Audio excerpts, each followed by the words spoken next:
Research shows the repeated blows to the head that pro football players endure can lead to early dementia, depression, and other medical problems. And a growing body of evidence shows children playing contact sports could also be at risk for brain injury from repeated hard hits to the head. The mother of a 12-year-old boy trying to recover from a concussion he suffered 2 years ago says it's a risk parents should know about. Roughly a year and a half after suffering a concussion while playing lacrosse, Nate Geller has so little balance he has trouble walking a straight line heel to toe for his doctor in Harvey. His mom, Eileen, says Nate was playing lacrosse at school in the Seattle area when a big defender whacked him over the head as he headed to the goal with the ball. Nate went down, he got dizzy, he stood up, he got dizzy and fell down again. I remember heading towards the goal and getting hit, and then I don't remember the part after I get hit, but then I remember getting up and then falling down and then continuing to play the game. Nate was wearing a helmet when it happened, but Eileen Geller says he still got a big bump on his head, actually played the rest of the game, and was dazed afterward. She says the next day, Nate had an intense headache and other serious symptoms. He was really not able to walk very much. He couldn't really talk. His brain didn't work to think. He couldn't write.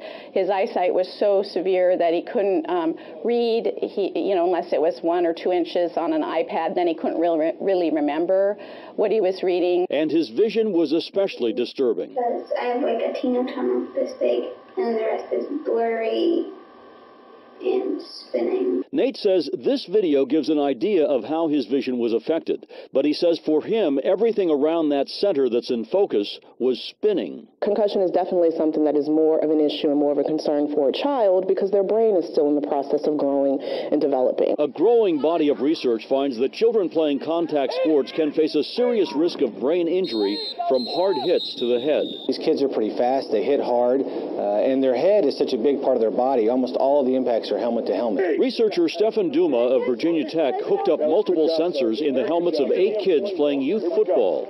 He says generally the impacts amounted to the equivalent of an aggressive pillow fight.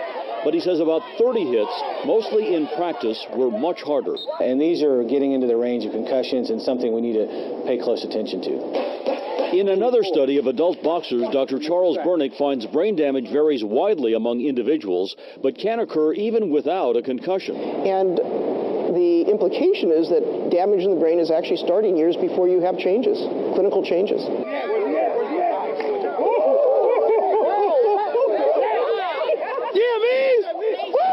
A year ago, Louisiana adopted the Youth Concussion Act to make sure parents are informed of the risks. And coaches like Derrick Henderson of Nord are also trained to recognize concussions and how to respond. So if the child has a concussion, he's out of the game. He's out of the game. Until he gets a medical treatment. Yeah, he has to be cleared from his doctor. These kids can actually hit hard enough to get accelerations that we need to be concerned about. Nate Geller is a walking example of how devastating the consequences of a concussion can be.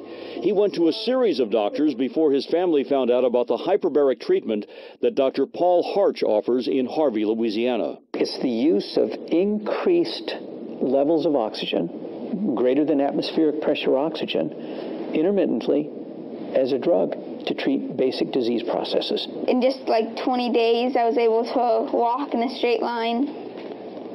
It felt great.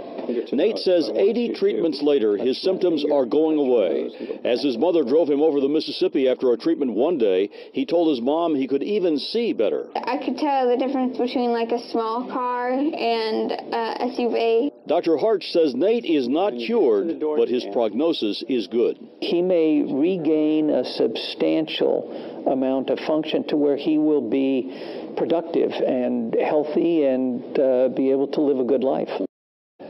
Dr. Harch says playing with a concussion is dangerous. Bridget DeLoach says her group, the Brain Injury Association of Louisiana, works with schools to establish concussion policies that protect their student athletes.